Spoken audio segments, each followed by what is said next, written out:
नमस्कार दोस्तों, आपका स्वागत करता हूं इस YouTube channel SK coaching centre पर।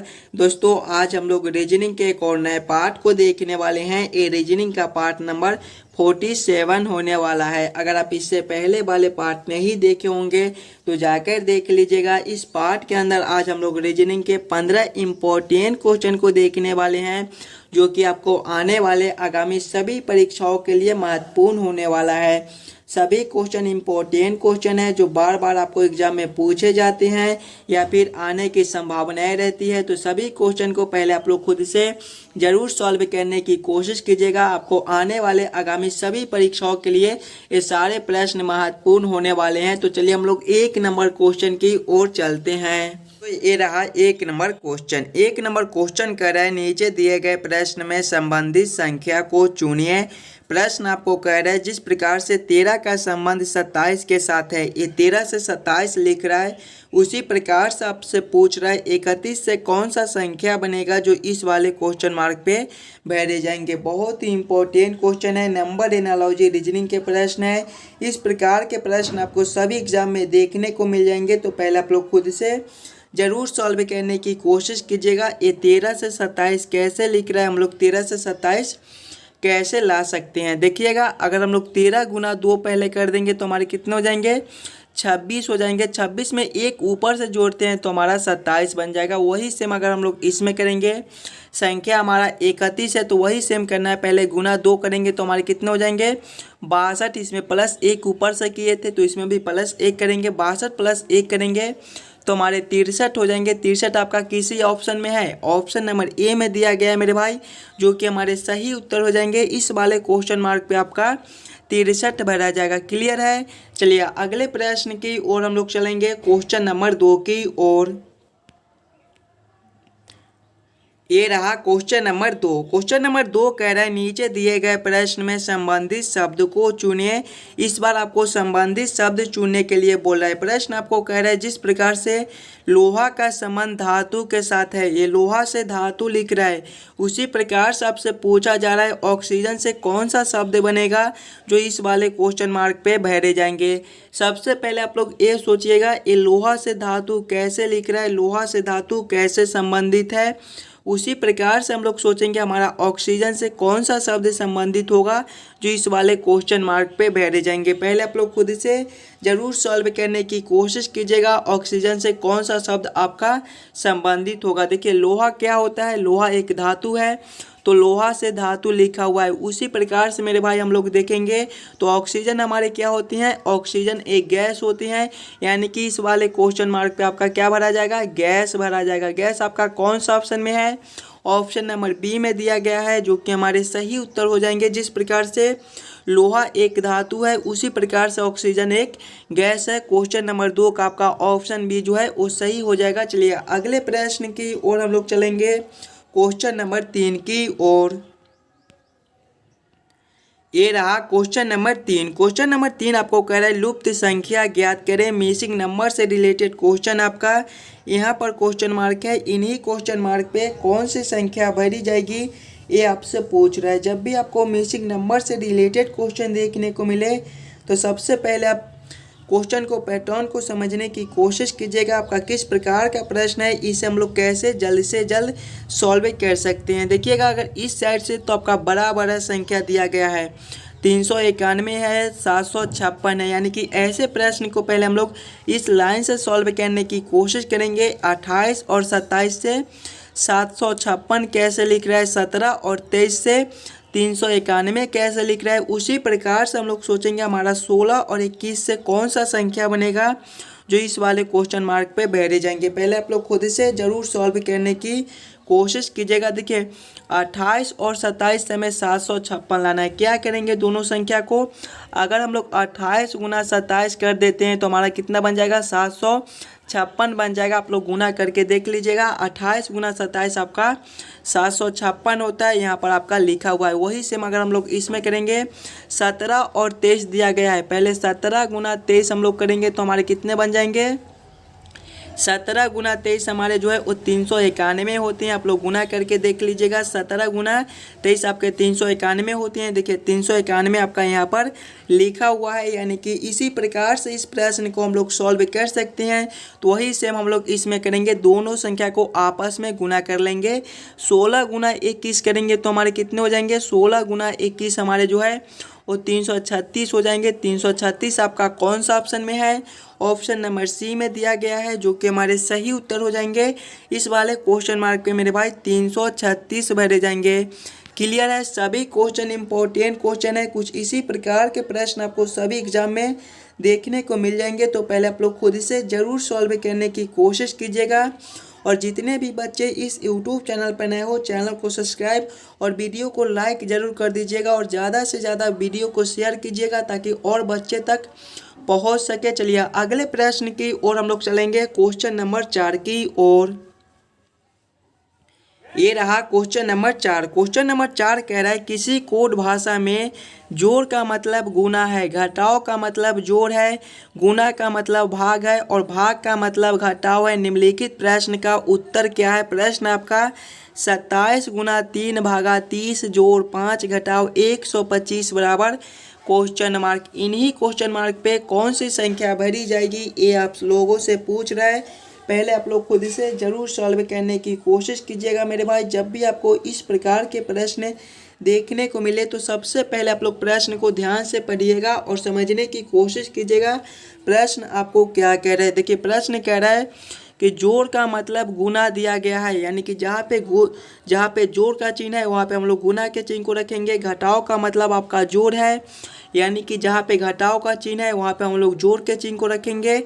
और गुना का मतलब आपका भाग दिया गया है, यानी कि जहाँ पे गुना का चिन्ह है वहाँ पे हम लोग भाग के चिन्ह को रखेंगे। और भाग का मतलब आपका घटाव दिया गया है, यानी कि जहाँ पे भाग का चिन्ह है वहाँ पे हम लोग घटाव के चिन्ह को रखकर इस समीकरण को हल कर लेंगे। देखिए पहले आपका 27 है, 27 के बाद आपका गुना 3 है। गुना का हम लोग मतलब देखेंगे तो देखिए गुना का मतलब आपका भाग है, यानी कि यहाँ पर आपका भागा 3 हो जाएगा। उसके बाद आपका भाग का चिन्ह है, भाग का मतलब देखिएगा, भाग का मतलब आपका घटाव है, यानी कि यहाँ पर आपका घटाव 30 हो जाएंगे। आगे देखेंगे जोड़ का चिन्ह है, जोड़ का मतलब आपका गुना है, यानी कि यहाँ पर आपका गुना 5 हो जाएगा। उसके बाद आपका घटाव का चिन्ह है, घटाव का मतलब हम लोग देखेंगे तो घटाव का मतलब आपका जोड़ है, यानी कि यहाँ पर आपका जोड़ 125 हो जाएगा। इस समीकरण को हम लोग हल करेंगे तो पहले आपका भाग का काम होगा, उसके बाद गुना का, उसके बाद घटाव का, उसके बाद जोड़ का। पहले हम लोग भाग के काम करेंगे तो 27 भागा 3 करेंगे तो आपके कितने हो जाएंगे, 9 हो जाएंगे। घटाव करेंगे 30 गुना 5 आपके कितने हो जाएंगे, 5 या 15 पर 1 सुना 150 हो जाएंगे। प्लस करेंगे 125। इसको जब हम लोग आगे करेंगे तो देखिएगा 9 + 125 हमारे कितने हो जाएंगे, 9 + 125 जो है वो हमारे 134 हो जाएंगे। 134 - 150 हमारे कितने हो जाएंगे, 134 - 150 हमारे -16 हो जाएंगे।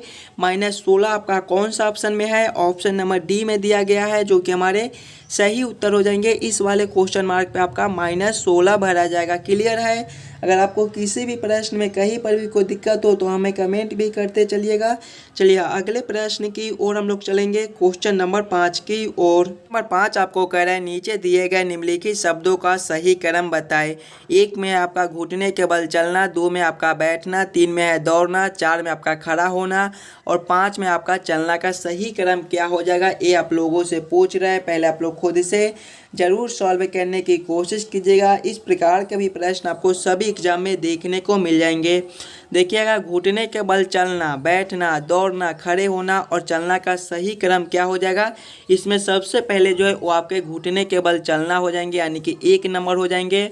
उसके बाद आपके बैठना हो जाएंगे, यानी कि 2 नंबर हो जाएगा। उसके बाद आपका क्या हो जाएगा, खड़े होना, यानी कि 4 नंबर हो जाएंगे। उसके बाद आपका चलना हो जाएगा, उसके यानी कि 5 नंबर। 5 नंबर के बाद आपका दौड़ना हो जाएगा, यानी कि 3 नंबर हो जाएगा। कौन सा ऑप्शन में आपका 1 2 4 5 3 लिखा हुआ है। 1 2 4 5 3 आपके ऑप्शन नंबर सी में दिए गए हैं, जो कि हमारे सही उत्तर हो जाएंगे। ये सभी शब्दों का सही क्रम जो है वो सबसे पहले आपके घुटने के बल चलना हो जाएगा। उसके बाद बैठना हो जाएगा, बैठने के बाद आपका क्या हो जाएगा, खड़े होना, खड़े होने के बाद आपका हो जाएगा चलना, चलने के बाद आपका हो जाएगा दौड़ना। क्वेश्चन नंबर 5 का आपका ऑप्शन नंबर सी जो है वो सही हो जाएंगे। चलिए अगले प्रश्न की ओर हम लोग चलेंगे, क्वेश्चन नंबर 6 की ओर। ये रहा क्वेश्चन नंबर 6। क्वेश्चन नंबर 6 आपको कह रहा है दिए गए प्रश्न आकृति में विषम आकृति को पहचान करें। आपको यहाँ पर एक प्रश्न आकृति दिया गया है, 4 आकृति दिए गए हैं।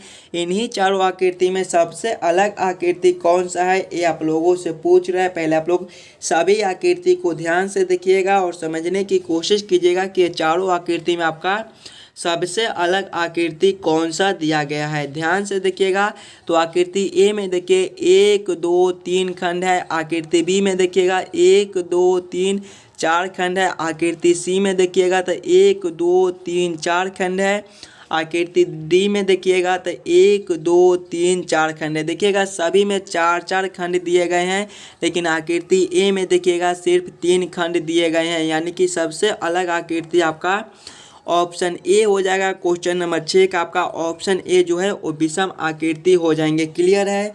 चलिए अगले प्रश्न की ओर हम लोग चलेंगे, क्वेश्चन नंबर 7 की ओर। ये रहा क्वेश्चन नंबर 7। क्वेश्चन नंबर 7 आपको कह रहा है नीचे दिए गए श्रृंखला को पूरा करें। श्रृंखला सीरीज से रिलेटेड क्वेश्चन है। एक श्रृंखला सीरीज दिया गया है और यहाँ पर क्वेश्चन मार्क है। इन्हीं क्वेश्चन मार्क पे कौन सी संख्या भरी जाएगी ये आप लोगों से पूछ रहा है। पहले आप लोग खुद से ज़रूर सॉल्व करने की कोशिश कीजिएगा मेरे भाई। इस प्रकार के प्रश्न भी आपको सभी एग्जाम में देखने को मिल जाएंगे। श्रृंखला सीरीज से रिलेटेड क्वेश्चन आपको सभी एग्जाम में आती हैं। पहले आप लोग खुद से एक बार ज़रूर सॉल्व करने की कोशिश कीजिएगा।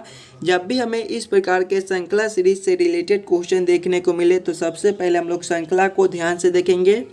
पहले आपका 2 लिखा हुआ है, 2 के आगे देखिएगा तो आपका 3 है, 3 के आगे देखिएगा आपका 7 लिखा हुआ है, 7 के आगे आपका 16 है और 16 के आगे आपका 32 लिखा हुआ है और 32 के आगे आपका क्वेश्चन मार्क दिया गया है।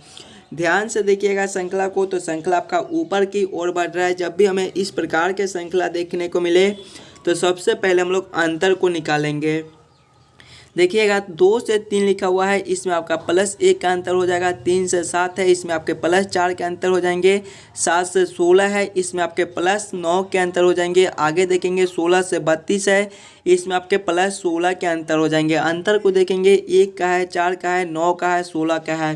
ध्यान से आप लोग अंतर को देखिएगा तो आपका 1 का स्क्वायर है, 2 का स्क्वायर है, 3 का स्क्वायर है, 4 का स्क्वायर है। तो अगले अंतर आपके 5 के स्क्वायर हो जाएंगे। 5 के स्क्वायर आपके जो है वो 25 होते हैं, यानी कि अगले आपके +25 के अंतर हो जाएंगे। जब हम लोग 32 + 25 करेंगे तो हमारे कितने हो जाएंगे, 32 + 25 हमारे 57 होते हैं। 57 आपका कौन सा ऑप्शन में है, ऑप्शन नंबर ए में दिया गया है, जो कि हमारे सही उत्तर हो जाएंगे। इस वाले क्वेश्चन मार्क पे आपका 57 भरा जाएगा। क्लियर है। चलिए अगले प्रश्न की ओर हम लोग चलेंगे, क्वेश्चन नंबर 8 की ओर। ये रहा क्वेश्चन नंबर 8। क्वेश्चन नंबर 8 आपको कह रहा है नीचे दिए गए प्रश्न में संबंधित अक्षरों को चुनिए। संबंधित अक्षर चुनने के लिए बोला जा रहा है। प्रश्न आपको कह रहा है जिस प्रकार से AB का संबंध ZY के साथ है उसी प्रकार से आपसे पूछा जा रहा है CD का संबंध कौन सा अक्षर से होगा, जो इस वाले क्वेश्चन मार्क पे भरे जाएंगे।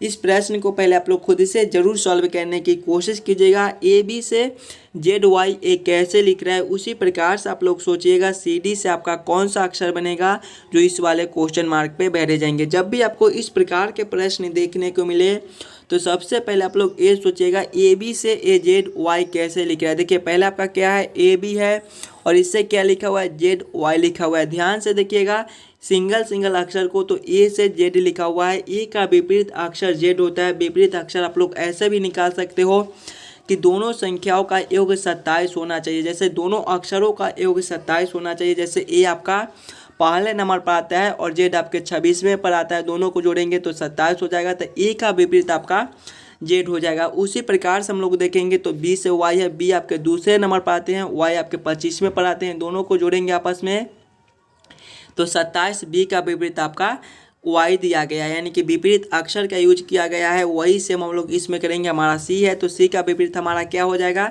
सी आपके तीसरे नंबर पर आते हैं। 3 में हम लोग कितना जोड़ेंगे ताकि हमारा 27 बन जाए, तो 3 में हम लोग 24 को जोड़ेंगे तो 27 बन जाएगा। 24वें नंबर पर आपका कौन सा अक्षर आता है, एक्स आता है, यानी कि सी का विपरीत आपका एक्स हो जाएगा। आगे देखेंगे तो आपका डी है, डी आपके चौथे नंबर पर आते हैं।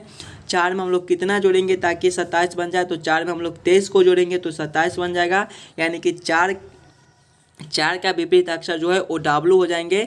23वें पर आपका डब्लू आता है। कौन सा ऑप्शन में आपका एक्स डब्लू लिखा हुआ है, एक्स डब्लू आपके ऑप्शन नंबर बी में दिए गए हैं, जो कि हमारे सही उत्तर हो जाएंगे। इस वाले क्वेश्चन मार्क पे आपका एक्स डब्लू भरा जाएगा। क्लियर है। चलिए अगले प्रश्न की ओर हम लोग चलेंगे, क्वेश्चन नंबर 9 की ओर। क्वेश्चन नंबर 9 कह रहा है दी गई आकृति में कितने त्रिभुज है। इस आकृति में टोटल कितने त्रिभुज है, ये आप लोगों से पूछ रहा है। पहले आप लोग खुद से जरूर काउंटिंग कीजिएगा, इस आकृति में आपके टोटल कितने त्रिभुज ट्रेंगल बनते हैं। जब भी आपको त्रिभुज ट्रेंगल काउंटिंग करने के लिए बोले तो सबसे पहले आप लोग फिगर को ध्यान से देखिएगा।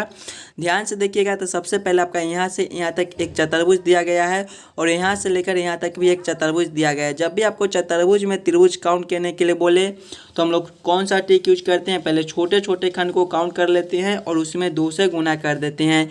इसमें आपका छोटा छोटा खंड एक ए हो जाएगा, दूसरा ए है, तीसरा ए है और चौथा ए है। 4 छोटे छोटे खंड है, 4 गुना 2 करेंगे तो हमारे कितने हो जाएंगे, 8 हो जाएंगे, यानी कि इस वाला आकृति में हमारे 8 त्रिभुज बनते हैं। उसी प्रकार से नीचे देखेंगे तो एक खंड ए हो जाएगा, दूसरा ए हो जाएगा, तीसरा ए और चौथा आपका ए हो जाएगा। इसमें भी आपके 4 छोटे छोटे खंड है, 4 गुना 2 करेंगे तो इसमें भी आपके 8 हो जाएंगे, यानी कि 8 इस वाले चतुर्भुज में आपका त्रिभुज बनता है और 8 आपका इस वाले में बनता है। आगे देखेंगे 8 + 8 करेंगे तो हमारे 16 हो जाएंगे। 17वां देखिएगा आपका ए बन जाएगा, 18वां आपका ए बन जाएगा और ध्यान से देखिएगा तो इसमें भी और त्रिभुज है। देखिएगा 19वां जो है वो आपके यहाँ से लेकर यहाँ तक ए बन जाएंगे, ये आपके 19वें हो जाएंगे। 20वां को हम लोग देखेंगे तो 20वां आपका यहाँ से लेकर यहाँ तक एक बन जाएगा, ये आपका 20वां हो जाएगा। 21वां को हम लोग देखेंगे तो देखिए 21वां जो है वो आपके यहाँ से लेकर यहाँ तक एक बन जाएंगे, ये आपके 21वां हो जाएंगे। और 22वां को हम लोग देखेंगे तो 22वां आपका उसी प्रकार से 22वां जो है आपका उसी प्रकार से यहाँ से लेकर यहाँ तक एक बन जाएगा, ये आपका 22वां हो जाएगा। 22 आपका कौन सा ऑप्शन में दिया गया है, 22 आपके ऑप्शन नंबर बी में दिए गए हैं, जो कि हमारे सही उत्तर हो जाएंगे। इस वाले आकृति में आपके टोटल 22 त्रिभुज बनते हैं। क्लियर है। चलिए अगले प्रश्न की ओर हम लोग चलेंगे, क्वेश्चन नंबर 10 की ओर। ये रहा क्वेश्चन नंबर 10। क्वेश्चन नंबर 10 आपको कह रहा है नीचे दिए गए प्रश्न आकृति का दर्पण प्रतिबिंब ज्ञात करें। जब भी आपको दर्पण प्रतिबिंब ज्ञात करने के लिए बोले तो आप लोग याद रखिएगा, बाएं वाले दाएं में चले जाते हैं और दाएं वाले जो है वो बाएं में उठकर चले आते हैं। देखिएगा ए भी आपका यहाँ पर दिया गया, यानी कि हम लोग इस प्रकार से चेंजेस करेंगे, इधर वाले को इधर और इधर वाले को इधर करेंगे। तो देखिएगा ये छोटा वाला गोला जो सबसे पहले हम लोग इस प्रकार की आकृति बना लेते हैं, ये इसी प्रकार के रहेंगे। बाएं से दाएं भी करेंगे तो ये इसी प्रकार का आपका रहेगा और ये जो छोटा वाला आकृति है वो आपका इधर आ जाएगा, यानी कि इस प्रकार की आकृति बनेंगे। इस प्रकार की आकृति आपके कौन सा ऑप्शन में दिए गए हैं, ऑप्शन नंबर सी में दिए गए हैं, जो कि आपके सही उत्तर हो जाएंगे। ये वाला आकृति का आपका दर्पण प्रतिबिंब जो है आपका कुछ इस प्रकार से बनेगा। क्लियर है। चलिए अगले प्रश्न की ओर हम लोग चलेंगे, क्वेश्चन नंबर 11 की ओर। ये रहा क्वेश्चन नंबर 11। क्वेश्चन नंबर 11 आपको कह रहा है नीचे दिए गए प्रश्न में विषम संख्या को चुनिए। विषम संख्या चुनने के लिए बोला जा रहा है। जब भी आपको विषम संख्या चुनने के लिए बोले तो सबसे पहले आप लोग चारों ऑप्शन को ध्यान से देखिएगा और समझने की कोशिश कीजिएगा कि चारों ऑप्शन में आपका सबसे अलग ऑप्शन कौन सा दिया गया है। ऑप्शन नंबर ए में आपके 1600 है, ऑप्शन बी में 2500 है, ऑप्शन सी में आपके 3600 है और ऑप्शन डी में आपका 4000 दिया गया है। सबसे अलग ऑप्शन कौन से हो जाएंगे, अगर आप लोग ध्यान से देखिएगा तो 1600 आपका क्या है, 40 का स्क्वायर है। आगे देखेंगे 2500 आपके 50 के स्क्वायर है, 3600 ये आपके 60 के स्क्वायर होते हैं, लेकिन 4000 आपका किसी का भी ये स्क्वायर नहीं होता है, यानी कि सबसे अलग संख्या आपका 4000 दिया गया है। यही आपका विषम संख्या हो जाएगा। क्वेश्चन नंबर 11 का आपका ऑप्शन डी जो है वो सही हो जाएंगे। चलिए अगले प्रश्न की ओर हम लोग चलेंगे, क्वेश्चन नंबर 12 की ओर। क्वेश्चन नंबर 12 आपको कह रहा है नीचे दिए गए प्रश्न आकृति को कौन सा उत्तर आकृति पूरा करेगा। यहाँ पर आपका एक प्रश्न आकृति दिया गया है, यहाँ पर क्वेश्चन मार्क है। इन्हीं क्वेश्चन मार्क पे ये चारों आकृति में से कौन सा आकृति भरे जाएंगे ये आप लोगों से पूछ रहे हैं। बहुत ही इंपॉर्टेंट क्वेश्चन है, पहले आप लोग खुद से जरूर सॉल्व करने की कोशिश कीजिएगा।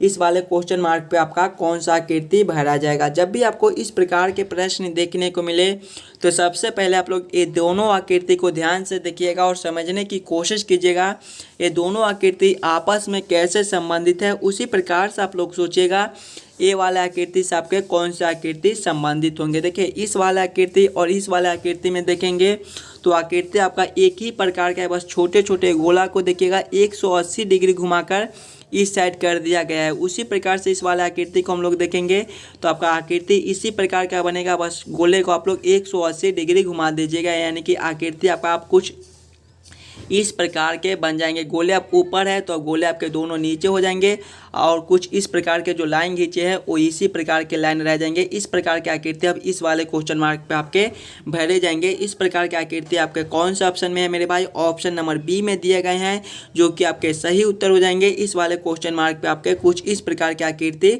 भरे जाएंगे। क्वेश्चन नंबर 12 का आपका ऑप्शन बी जो है वो सही हो जाएगा। चलिए अगले प्रश्न की ओर हम लोग चलेंगे, क्वेश्चन नंबर 13 की ओर। नंबर 13 कह रहा है नीचे दिए गए प्रश्न अक्षर श्रृंखला को पूरा करें। अक्षर श्रृंखला से रिलेटेड क्वेश्चन आपका एक अक्षर श्रृंखला दिया गया है और बीच बीच में खाली स्थान है। इन्हीं खाली स्थान पे कौन से अक्षर भरे जाएंगे ये आप लोगों से पूछ रहा है। जब भी आपको इस प्रकार के अक्षर श्रृंखला से रिलेटेड क्वेश्चन देखने को मिले तो ऐसे प्रश्न को पहले आप लोग छोटे छोटे खंड बना लीजिएगा ताकि प्रश्न आपका जो है वो जल्द से जल्द सॉल्व हो जाए। किस प्रकार से इसका हम लोग खंड बना सकते हैं वो देखिएगा। पहले आपका ए है, ए के बाद खाली स्थान है, बी डबल ए दिया गया है, फिर से आपका खाली स्थान है, फिर से बी डबल ए है, फिर से खाली स्थान है, बी ए दिया गया है।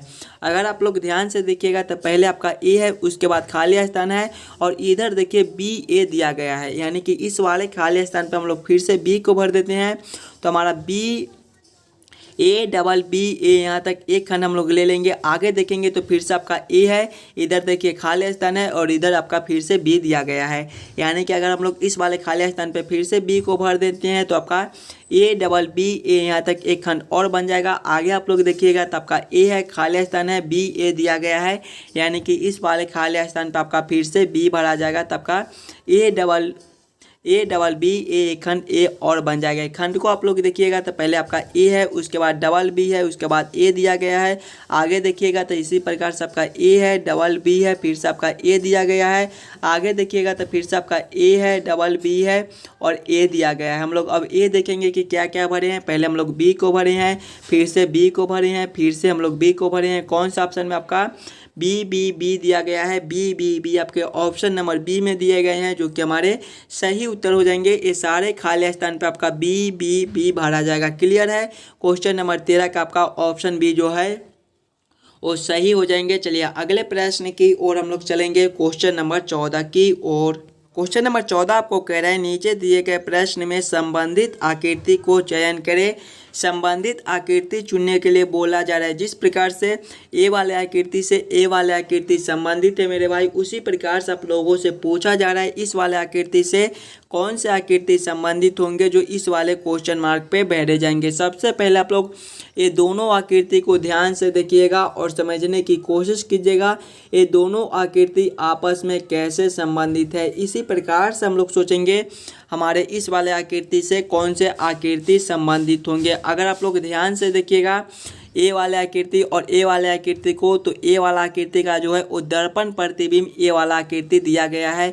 उसी प्रकार से हम लोग देखेंगे इस वाले आकृति का दर्पण प्रतिबिंब देखेंगे तो दर्पण प्रतिबिंब में क्या होता है, बाएं वाले दाएं में चले जाते हैं और दाएं वाले जो है वो बाएं में चले जाते हैं, यानी कि हमारे कुछ इस प्रकार के आकृति बन जाएंगे। इस प्रकार के आकृति आपके कौन से ऑप्शन में है, ऑप्शन नंबर बी में दिया गया है, जो कि हमारे सही उत्तर हो जाएंगे। इस वाले क्वेश्चन मार्क पे आपका कुछ इस प्रकार का आकृति भरा जाएगा। क्लियर है। चलिए अगले प्रश्न की ओर हम लोग चलेंगे, क्वेश्चन नंबर 15 की ओर। क्वेश्चन नंबर 15 आपको कह रहा है दिए गए प्रश्न में विषम शब्द को चुनिए।